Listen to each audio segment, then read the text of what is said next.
bienvenida al nacimiento de este proyecto colectivo, el primero de muchos, el cual en esta primera instancia ha sido denominado Tejiendo Ciudades, Perspectivas Multidisciplinarias para la Gestión Urbano-Regional, el cual incluye la implementación de nuevos formatos y estrategias para un elemento de consulta digital, asincrónico y disponible prácticamente en todos los dispositivos digitales. A continuación iniciamos este ciclo de conferencias que lleva por título La crisis ambiental como resonancia de los sistemas territoriales, por el doctor Juan Milton Yair Aragón Palacios. Es profesor investigador del Programa de Estudios Transfronterizos del Colegio de Sonora y cuenta con la distinción SNI Nivel 2. Es autor de diversas publicaciones entre libros, capítulos de libro y artículos en revistas indizadas. Iniciamos. Hola, mi nombre es Milton Aragón, soy profesor investigador del Colegio de Sonora, del Centro de Estudios Transfronterizos.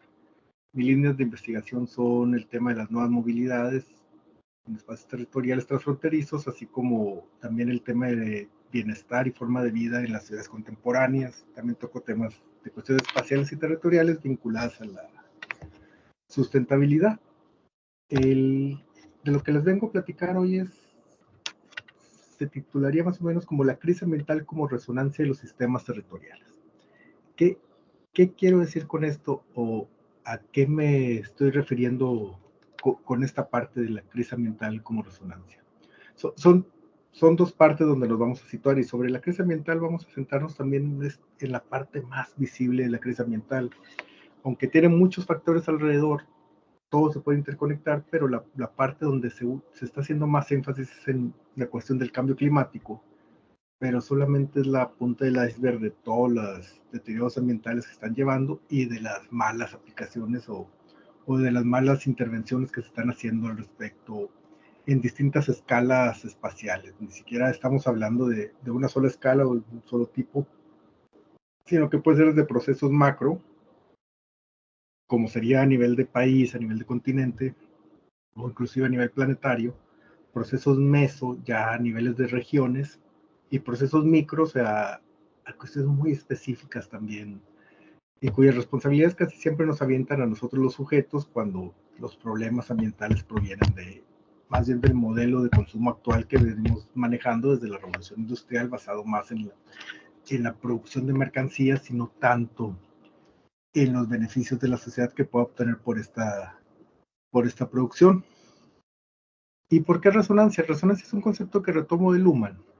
Y bueno, hay dos líneas. Está la línea luhmanniana y está la línea de Hartmut Rosa. Rosa se mete más hacia las emociones, hacia la microsociología, y Luhmann la mete en una macrosociología a nivel sistémico dentro de los problemas comunicativos. Más adelante voy a hablar con eso, porque esa es una posibilidad para reducir la contingencia que se produce por esta crisis ambiental en la forma en la que está operando el sistema. En este caso vamos a hablar de los sistemas territoriales.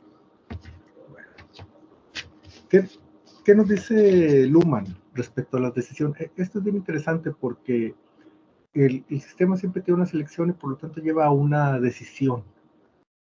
Y nos dice Luhmann, la tragedia de las decisiones es que el sistema en cuestión también es causa de su deterioro. En el momento en que se toma la decisión, también se está tomando la decisión por el deterioro.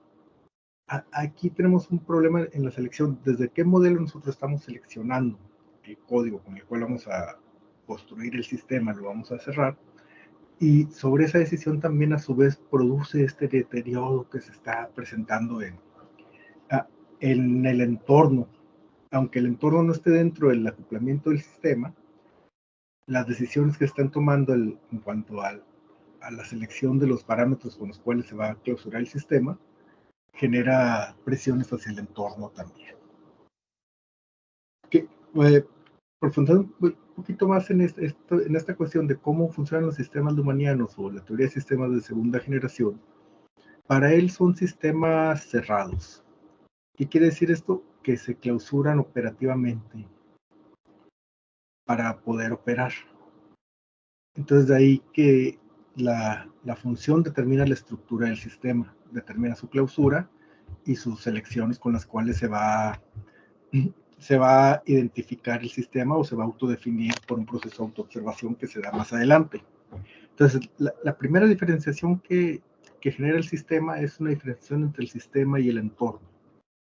El entorno es todo aquel elemento que no tiene vínculo directo para que el sistema mantenga su sentido, que el sentido es la dirección con la cual se va a dar el sistema, la dirección con la cual el sistema mismo va construyendo su propia identidad y se le da esa clausura.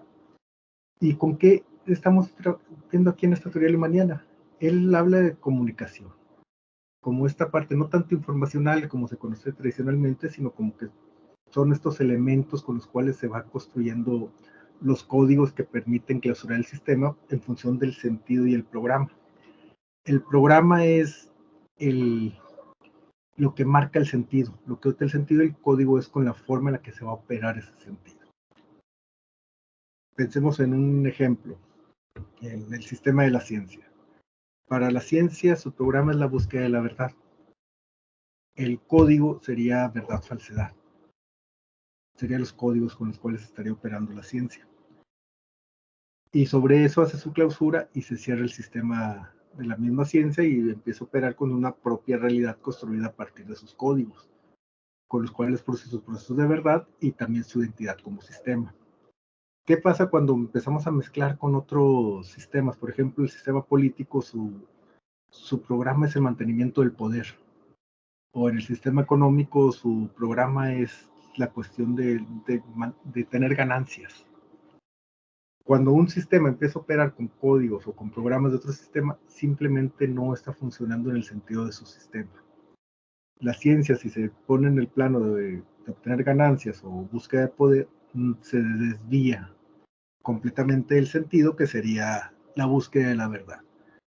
En esta cuestión es donde está lo interesante de esta teoría de sistemas de Luhmann, porque nos permite poner en su lugar cada uno de los elementos con los cuales vamos a identificar y construir el sistema y que se está más bien autoconstruyendo por un proceso de autopoiesis, que es la autoproducción del sistema, con lo cual se permite la clausura operativa. Entonces, los códigos lo que nos permite, en esta diferenciación que estábamos diciendo, por ejemplo, la de sistema entorno al inicio, es algo que se le llama una diferenciación funcional. La diferenciación funcional es la forma en la cual se selecciona un código, se produce un límite que divide entre lo seleccionado y no seleccionado, pero genera una unidad dual o una forma, diría Luhmann, retomando a Spencer Brown,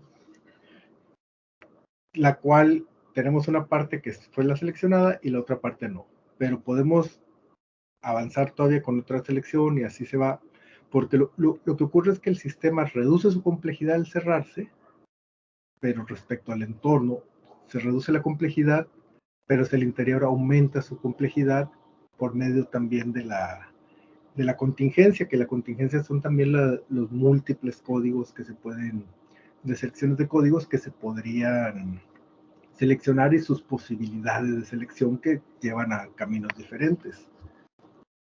Entonces, esta diferenciación funcional produce estas decisiones y esas decisiones nos generan estas posibilidades contingentes. Y esas posibilidades contingentes nos generan posibles escenarios y posibles cambios en la identidad del sistema, que aquí es donde entra este elemento de la resonancia que puede ser bastante interesante. Entonces, como Luhmann se pregunta casi siempre cómo es posible, aquí sería también esta cuestión, cómo es posible que el sistema social, que es el contenedor de los subsistemas, en su operar contemporáneo, produzca esta crisis ambiental y que las soluciones sean más en función de del sistema económico y no del sistema social para buscar el bienestar de la población en general. Esto no es nada nuevo, se discute mucho en temas como ética ambiental, ¿no? Si vemos la ecología profunda de Ernest, ¿no? Y estas cuestiones sobre la ecología social ahí se me fue el nombre, pero aquí lo que importa realmente es empezar a ver dónde podríamos ubicar los elementos con los cuales nosotros podríamos afrontar. Y pues no mitigar, porque eso realmente es imposible, el deterioro se ha dado.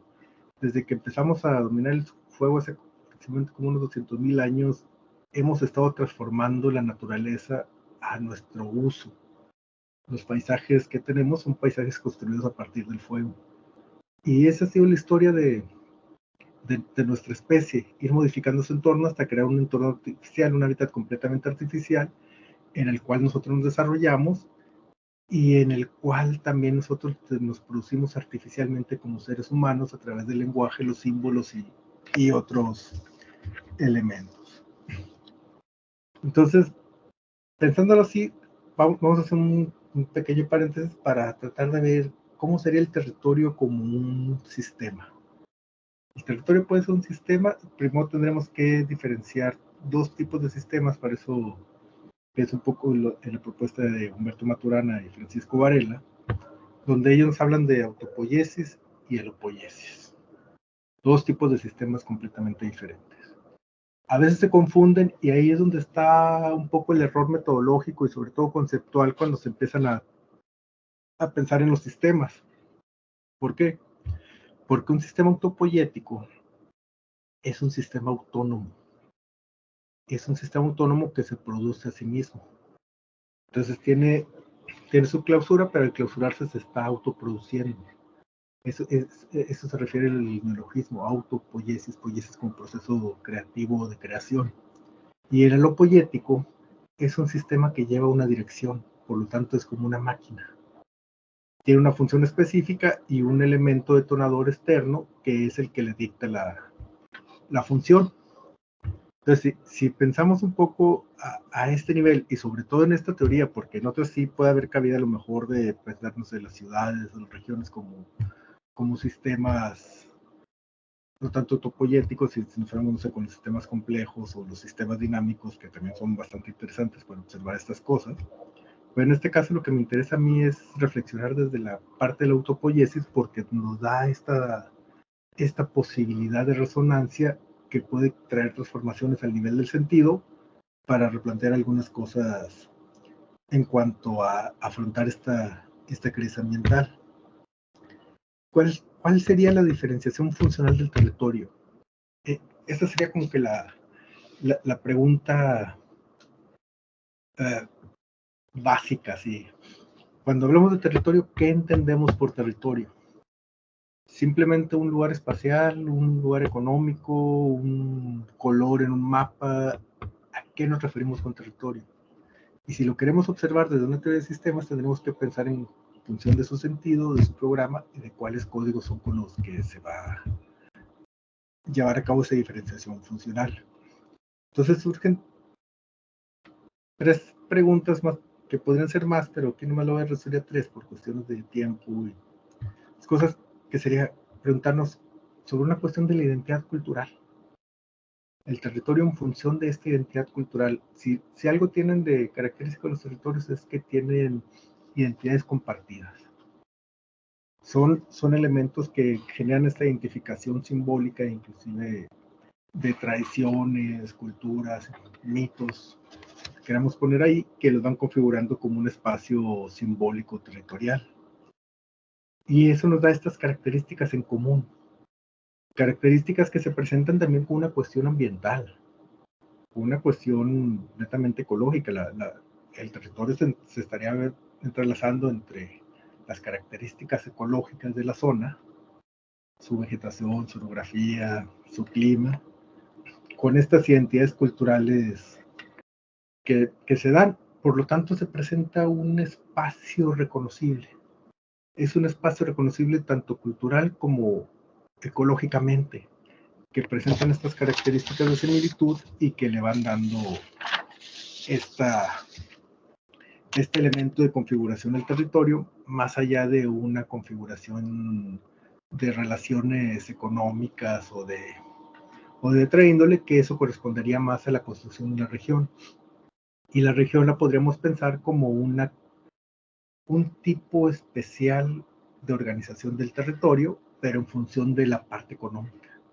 Entonces, aquí es donde habría que separar. El territorio entonces se volvería un contenedor de las ciudades, de sus redes, de sus dinámicas, pero que tienen este espacio común visible basado en esta intersección entre la parte sociosimbólica cultural y la parte ecológica.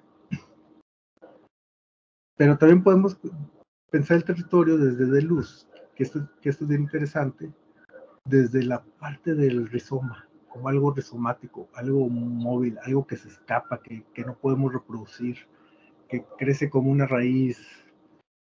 ¿Por qué? Porque también el territorio, si lo metemos en este plano simbólico-cultural, se vuelve móvil, porque también los elementos simbólicos son flujos, y más en la actualidad, que van transformando todas estas dinámicas. Entonces, el territorio se da en función de la movilidad y del plano rizomático. De ahí que no se puede delimitar así tan fácil como que este territorio va de esta coordenada a este coordenado, de este punto, mucho menos con divisiones municipales o estatales. Eso es matar el territorio. Mismo de Luz y Guattari hablan de una desterritorialización. Para ellos el territorio era cuando eran poblaciones nómadas, iban móviles, y se desterritorializa cuando ya se le implanta una parte legal y se empieza a fragmentar el territorio por medio de esta legalización o esta propiedad o esta tenencia sobre el espacio. Bueno, a lo contrario, el rizoma para ellos es el árbol. El árbol es la parte fija que produce mapas y produce calcos reproducibles. Entonces, ¿qué ocurre con los territorios en la actualidad? El territorio se define por medio de los ordenamientos territoriales, y los ordenamientos territoriales lo que nos producen son zonificaciones. Y las zonificaciones pues son un mapa. Entonces se escapa esta parte visible y se escapa este elemento porque se concibe más el territorio en función de su utilidad productiva y su aptitud para del suelo, ya sea conservación, el proceso de aprovechamiento, lo que sea, y no tanto en esta dinámica móvil entre estos elementos sociosimbólicos culturales con la parte ecológica del mismo territorio. Entonces, ya vamos viendo, ¿no? Dos elementos, cómo funcionan los sistemas que se está dando, y por esta parte del territorio. Entonces, ¿cuál sería el programa del territorio? Si lo pensamos desde este elemento, pues sería el mantenimiento, ¿no? de este espacio común integrado. Por lo tanto, su programa va en la construcción de este sentido, y los códigos son códigos que permitan hacer selecciones para clausurar el territorio en función de estos elementos de la intersección ecología, espacio sociosimbólico cultural.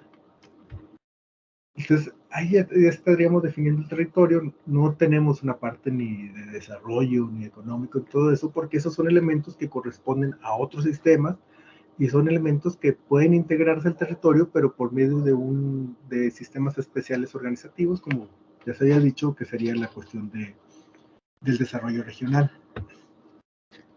Ahora, en este contexto, ¿qué ocurre con el problema global del cambio climático?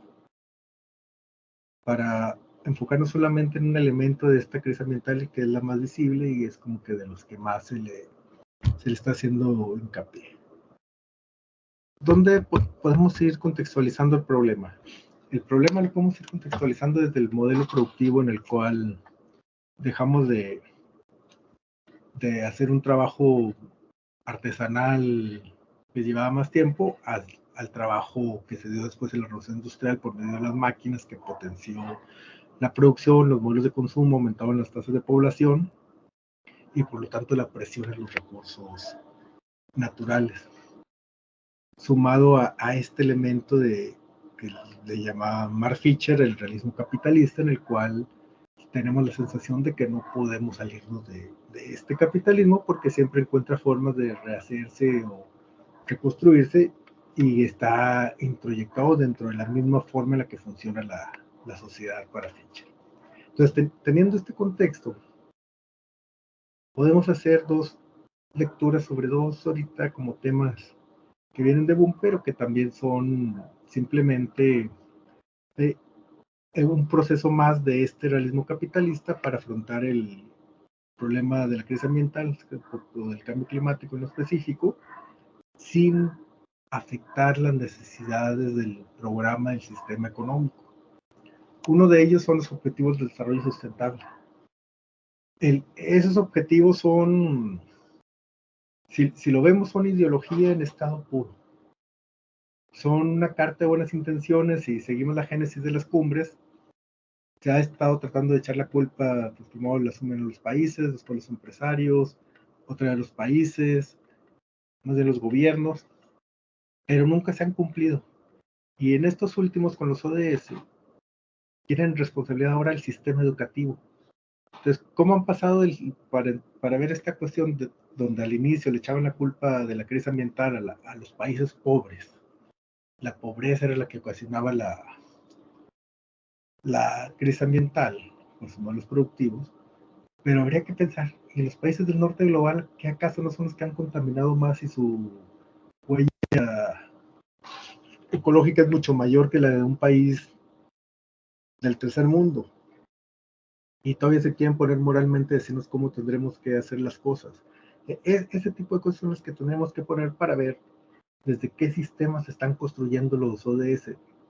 Estas cumbres de la Tierra o este mismo concepto de sustentabilidad simplemente son funcionales para el sistema económico. Pero ahora con los ODS lo quieren insertar al sistema educativo por medio de la Agenda 2030 y que las universidades ahora sean las que eduquen para que se puedan alcanzar la sustentabilidad. Pero en realidad no deja de ser simplemente una, una carta de buenas intenciones sin un sentido. Si se lee completamente la resolución, no tiene ningún sentido claro, ni siquiera se hacen propuestas de acción, mucho menos compromisos por parte de quienes podrían tener el poder, en este caso sí, ejercer el poder para hacer alguna transformación. Y el otro tema son tema muy de moda de las transiciones energéticas. Cómo reducir la energía procedida de carbono a energías limpias. Pero lo interesante es que siempre hablamos de energías limpias, pero no se habla de tecnologías limpias. No, no se habla de todo el proceso, sino simplemente el resultado del proceso. El litio no es una energía limpia, a lo mejor como nombre sí o como ya forma de uso, pero como proceso tecnológico no es para nada limpio. Se construyen con metales extraños, minerales extraños, distintas cosas, entonces tienen estas zonas de sacrificio que se tienen que destruir completamente para poder obtener el litio, para que después se meta por ejemplo, en esta barbaridad de los carros eléctricos, donde va a ser el mismo millón de carros en las ciudades, pero ahora eléctricos, aparentemente cero emisiones, con una batería que tienen que desechar cada 10 años y con 200 kilos más de peso, que va a tener un problema bien fuerte en las mismas estructuras de la ciudad, calculadas con otros pesos y para otro parque vehicular que no se veía como ahora. Entonces, son elementos más ideológicos vinculados a este realismo capitalista que nos hacen creer que por ahí va la solución, pero da lo mismo eso a que nos quiten las bolsas de plástico en el súper o que utilicen o no nos den popotes en los restaurantes. Es exactamente lo mismo, simplemente son pequeñas aspirinas o modelos productivos para que el sistema económico siga funcionando. Por ahí Luhmann tenía una cosa muy interesante, no tiene página, de hecho, ni siquiera es una cosa que plantear así en su texto, donde habla del tema de la pobreza, cuando dice, a mí realmente el tema de la pobreza, lo que realmente me preocupa es que el sistema es lo que permite que esté esta desigualdad que produce la pobreza. En esta parte también habría que pensar, ¿por qué seguimos bajo un modelo económico que nos está llevando a la destrucción planetaria? Ahorita estamos padeciendo el calor, estas olas de calor, estas transformaciones que culturalmente por el consumo del automóvil estamos, no sé, haciendo cosas tan básicas que no suelen ser como tumbar el arbolado urbano de las banquetas, que podría reducir la temperatura, hacer capturas de agua, lo que fuera. ¿Qué, qué, ¿Por qué estamos permitiendo, por qué estamos dándole el poder al sistema económico y no nos estamos nosotros pensando cómo podríamos afrontar este problema que realmente nos pone en riesgo como sociedad y como especie? Entonces, aquí es donde podríamos ver ciertas posibilidades si pensamos en este concepto de la resonancia. La resonancia, cuando ocurre para el humano, es cuando el sistema comienza a reverberar y se pone en movimiento actualizando su sentido, pero solamente en ocasiones especiales. Ojo, eso es bien interesante. Solamente cuando hay una presión fuerte del entorno es cuando se ocurre esa reverberación que puede generar transformaciones a nivel comunicativo en el sistema. ¿Qué quiere decir esto? Que en la parte climática, la parte ambiental, son partes del entorno de los sistemas, pero ya es tanta la transformación que se le está dando que ya están volviéndose elementos de presión hacia los mismos sistemas y estamos viendo sus consecuencias con transformaciones microclimáticas, con lluvias, huracanes cada vez más fuertes. El caso de Otis, por ejemplo, es un ejemplo de ello.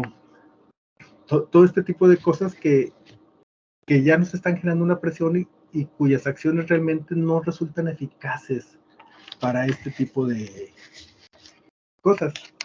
Pero aquí voy a tomar un ejemplo de Philip Bloom para ver cómo funcionaba esa resonancia y que trajo una transformación bien fuerte a nivel social, pero que ahorita, 500 años después, estamos padeciendo las consecuencias también de ese cambio de modelo. Este historiador alemán lo estudia, tiene un texto donde estudia fuertemente lo que él llamaba la pequeña edad de hielo que ocurre en el medievo, en Europa. Hubo un descenso de la temperatura, se empezaron a morir los cultivos, hubo una pequeña glaciación ahí, empezó a haber bastante hambre y como todavía esta era una forma en la que se dividían con un centro y una periferia, y el centro estaba vinculado con una teocracia, con ese predominio de la Iglesia católica sobre el sistema económico, político y social. La forma en la que se dio en su momento esto fue desde la superstición. Se pensaba que había un mal augurio, fue cuando empezaron las quemas de brujas, esta cosa tan terrible de empezar a perseguir mujeres porque decían que ellas eran las que ocasionaban con sus malos augurios, con sus hechizos, este tipo de problemas. Se veía como un castigo divino. Y la forma en la que se afrontó en ese momento fue hacia la parte de la racionalidad. Empieza a surgir este proyecto de la ilustración, que ya sabemos hacia dónde nos lleva. Se le empieza a dar más poder a los mercados para que se distribuya los alimentos, surgen estos pequeños burgos, esta fuerza también de los comerciantes, y se reestructura las dinámicas urbanas, ya empiezan a tener más poder y se empieza a reestructurar la forma en la que operaban las comunicaciones en los sistemas, y por lo tanto el comercio se vuelve central, vinculado como una forma de racionalización para la distribución de los bienes escasos que estaban ocurriendo a partir de esta pequeña glaciación. Entonces, ¿cómo esta miniera del hielo nos llevó a este proyecto de la racionalidad, del dominio de la razón, frente al mito? Dice Philip Bloom. El problema realmente fuerte es que eso también nos llevó después a la revolución industrial, y esta misma idea de racionalidad nos lleva a uno de los imaginarios que resulta un poco más problemáticos, que es el del progreso, porque el progreso nos vincula a un desarrollo y un desarrollo nos vincula a un crecimiento, pero es un crecimiento económico, no es un desarrollo humano.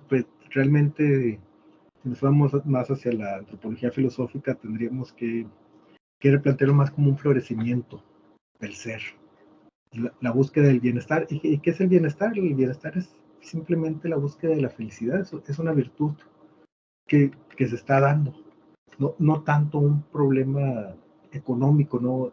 Si un país, lo podemos ver ahorita, no sé, casos como Monterrey, que es una metrópoli con bastante crecimiento económico, pero conforme aumenta su crecimiento económico, su calidad de vida se va reduciendo enormemente con estas crisis del agua, con estas crisis ambientales que tienen, con estas crisis de movilidad. Es una ciudad completamente en crisis que se mantiene con el imaginario del progreso produciendo económicamente. ¿A, a qué costo? Al costo de la salud humana que se está dando ahí, de este malestar que se está presentando, que está reduciendo mucho la calidad de vida de sus habitantes. Entonces, en esta cuestión ante el cambio climático, ¿cómo debería ser esta resonancia? ¿Qué consecuencias debería traer la resonancia? Creo que aquí es donde podríamos empezar a reflexionar un poco de aprovechar este cambio climático. Es como la apuesta de Bloom también dice, bueno, pues si eso pasó en el medievo, ¿por qué ahorita no podemos tener esta transformación? Por ahí hay movimientos como el transhumanismo, que tiene una corriente muy perversa, muy biologicista e informática, que lo que buscan es casi construir una especie de superhumanos que se diferencien de los otros.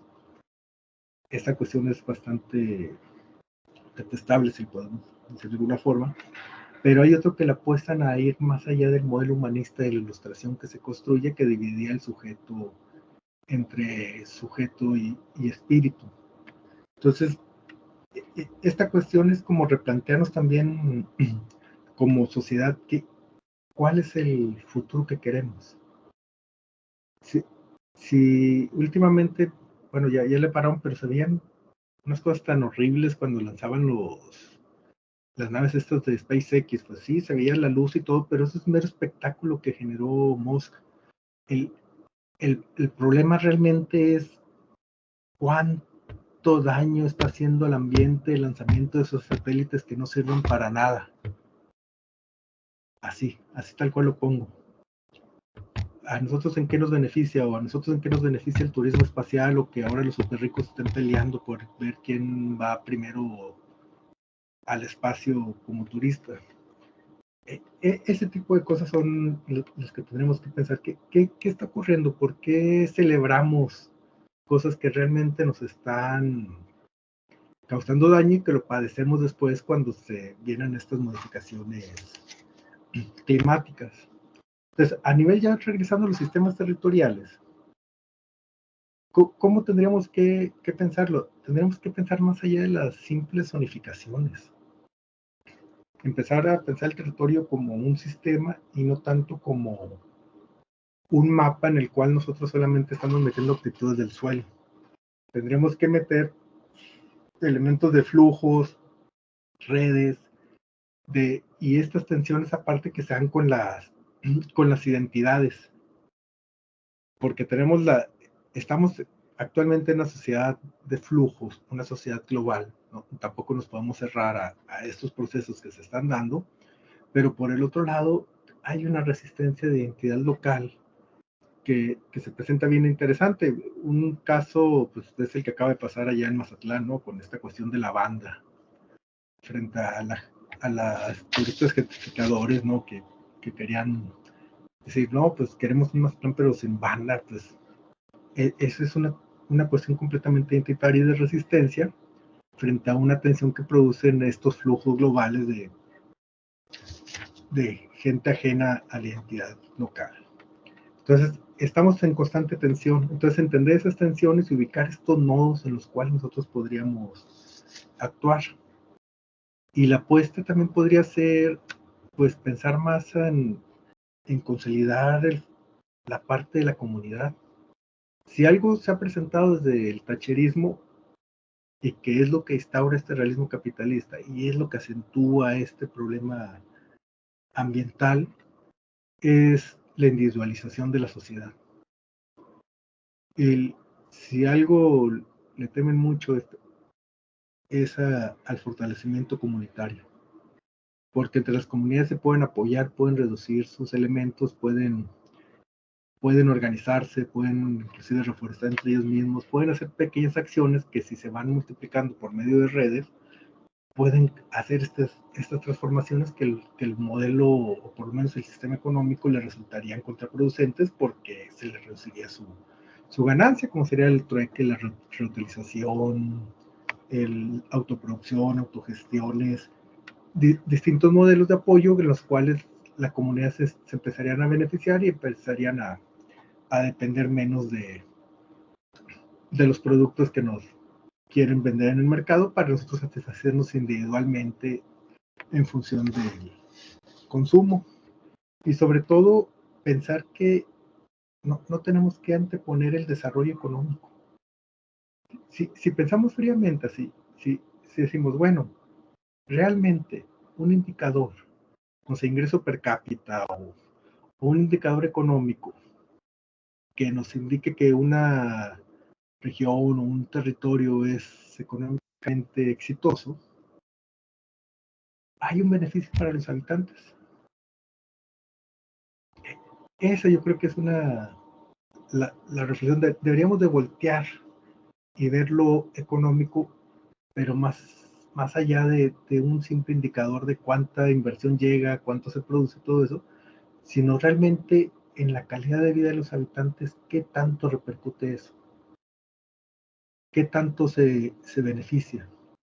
Y no estoy hablando de salarios, estoy hablando ya de cuestiones de calidad de vida. Por ejemplo, pensemos en cosas como la movilidad en la Ciudad de México y este fenómeno espantoso de la dispersión en la que hay personas que pasan 7 horas al día en transporte público en ir y venir a sus casas. Imagínense 7 horas al día que podría estar dedicando a otras cosas, como el descanso, como bien dice Bin Chun Han, ¿no? Que en la actualidad es un lujo aburrirse.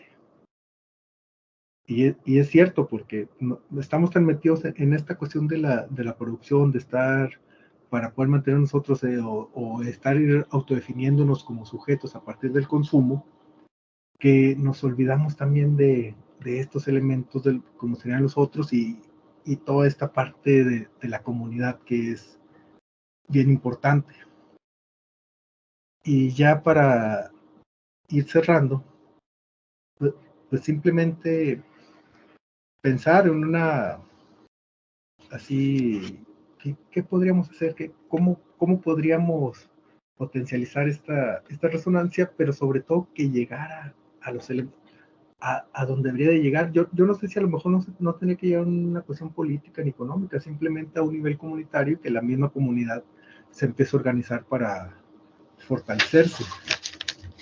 Y pues ya por último solo me gustaría decir que pues, el bienestar no es mayor crecimiento económico. El bienestar es la búsqueda de la felicidad, y por la vía en la que estamos yendo, por la vía en la cual estamos pasando una crisis ambiental, estamos negando nuestra identidad territorial, estamos generando tensiones. En escalas, vamos desde la escala macro tenemos problemas, en la escala meso tenemos problemas, en la escala micro tenemos problemas. Entonces algo estamos haciendo mal. Entonces deberíamos darnos un momento de poner una pausa, reflexionar y pensar a lo mejor qué pequeñas acciones comunitarias podríamos hacer para buscar este bienestar ante estos modelos que simplemente quieren reproducir el programa del sistema económico. Bueno, pues sería todo. Muchas gracias.